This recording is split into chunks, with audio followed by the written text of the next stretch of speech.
안녕하세요. 요양보호사의 직무 스트레스 관리에 대한 설명을 할 가천대학교 간호대학의 고영입니다. 여러 가지 강의 중에 이제 요양보호사의 개인의 건강관리에 대한 강의는 많지 않은데요.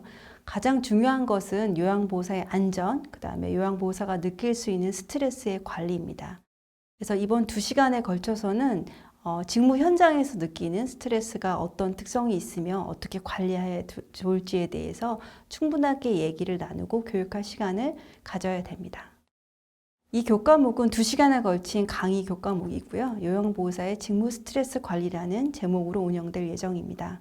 크게 학습 목표는 2가지입니다.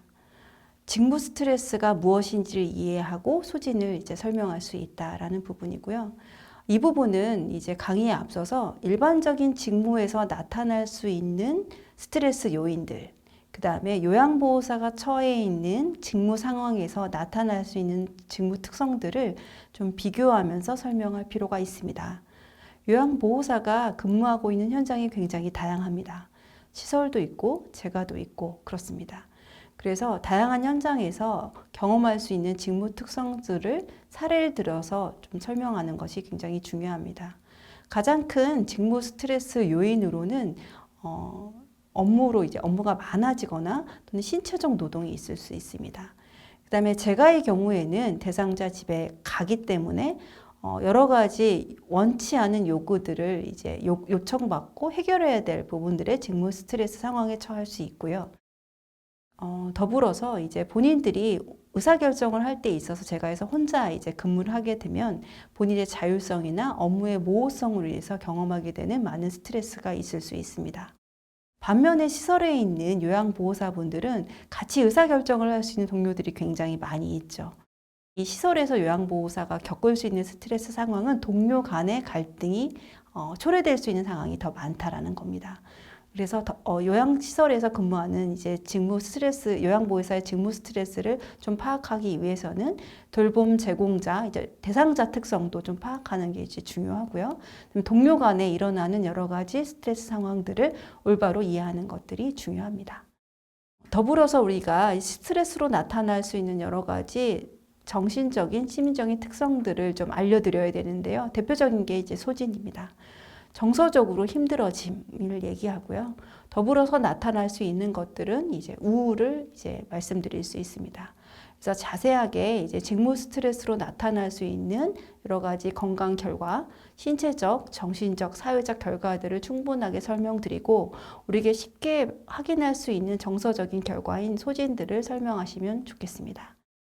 첫 번째 이해하고 소진을 잘 설명드리고 난 다음에는 본인이 직무 스트레스가 어떤지를 잘 이해한 다음에 이걸 줄일 수 있는 예방적인 방법을 제공해드리고 이것들을 자기들의 근무 현장에서 실천할 수 있도록 돕도록 교육이 진행되어야겠습니다. 하나하나 자세히 살펴보도록 하겠습니다.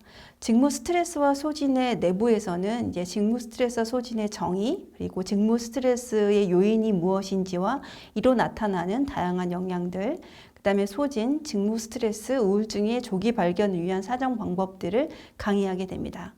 소진과 직무 스트레스, 우울증을 측정하는 측정 도구들이 각 문항이 자세히 담겨져 있습니다. 그래서 가능하다면 직접 스스로의 소진이나 우울증, 직무 스트레스 수준을 좀 평가해보고 본인이 실제로 어떤지를 평가할 수 있는 시간을 갖는 것은 굉장히 중요하겠습니다. 그리고 더불어서 직무 스트레스로 인한 긍정적이면서 부정적인 영향에 대해서 얘기를 나누고 좀 일부 요양보호사들에게 어떻게 실제로 경험하고 있는지를 좀 충분히 들으면 좋겠는데요. 중요한 거는 직무 스트레스가 너무 부정적인 부분들로만 얘기가 나눠져서는 안 됩니다. 요양보호사분들 중에서도 충분히 굉장히 어려운 어르신을 돌보면서 느끼는 성취감이나 서로 동료들끼리 자기의 노하우를 가르쳐 주면서 느끼는 성취감들이 분명히 있습니다. 그렇기 때문에 스트레스가 반드시 부정적이지 않음에 대해서 충분히 설명하고 서로 공감할 수 있는 시간도 가져야겠습니다. 그 다음에 자기의 어떤 수준을 파악하는 것들이 굉장히 중요하다고 했는데요. 여기서 직무 스트레스를 관리하는 부분에서는 개개인의 평가보다는 조직적 수준에서의 평가가 중요함을 좀 강조해 주시기 바랍니다. 사실은 직무를 스트레스를 초래하는 여러 가지 원인들이 개인적 부분도 있지만 직업으로 나타나는 것들이고 직업으로 나타나는 특징들은 조직적 수준에서 해결해야 됩니다. 그래서 익명으로 이런 직무 스트레스가 좀 평가돼야 되고 조직의 직무 스트레스를 낮추기 위해서 이 시설이 그리고 우리 조직이 함께 노력해야 되는 것이 굉장히 중요함을 강조해 주셨으면 좋겠습니다. 두 번째 강의 파트는 직무 스트레스와 우울증을 대처하는 여러 가지 방법들을 소개하고 있습니다. 다양한 동영상 자료들을 제공하고 있으니 먼저 강의에 앞서서 여러 가지 방법들에 대해서 좀 익히고 충분하게 설명할 수 있도록 도와드려야 되겠습니다.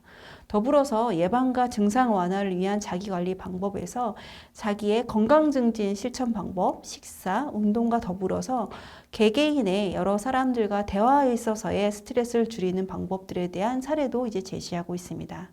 가능하자면 이제 시간이 남는다면 사실 서로 역할을 바꿔서 여러 가지 갈등 상황들의 대화법을 좀 익히거나 또는 여러 가지 어려운 상황들, 돌봄이 어려운 상황에서 어떻게 하면 서로 우리가 스트레스를 줄이면서 함께 일할 수 있는 좋은 방법들을 모색할 수 있는 토론이나 사례를 탐색하는 기회들을 좀 제공하셨으면 좋겠습니다. 그 마지막으로 이 강의를 마침에 있어서 직무 스트레스는 다시 한번 개인적 관리로 이제 놔둬서는 안 되고 조직적 관리가 굉장히 중요함을 강조해 주시기 바랍니다. 개개인이 실천하는 스트레스 관리 방법도 충분하게 스트레스 관리로 인해서 우리 몸을 건강하게 도울 수 있지만 그와 더불어서 조직적 관리가 병행돼야 됨을 강조하는 것이 굉장히 필요합니다. 사실은 이제 직무 스트레스로 인해서 힘들어하는 개개인들은 자기가 잘 이것들을 관리하지 못해서 또는 성격적 결함으로 또는 능력이 부족해서 그 직무를 못 해내고 스트레스를 경험한다고 주위 동료나 관리자들이 간주할 굉장히 위험성이 굉장히 높습니다. 그렇기 때문에 직무 스트레스 현장에서 개인의 관리만 너무 강조돼서는 안 되겠고요. 조직적에서 어떻게 하면 우리 직무 스트레스를 잘 관리할 수 있는 방법들이 있는지를 좀 논의하고 또 충분한 사례가 있다면 제시해 주시면 좋겠습니다.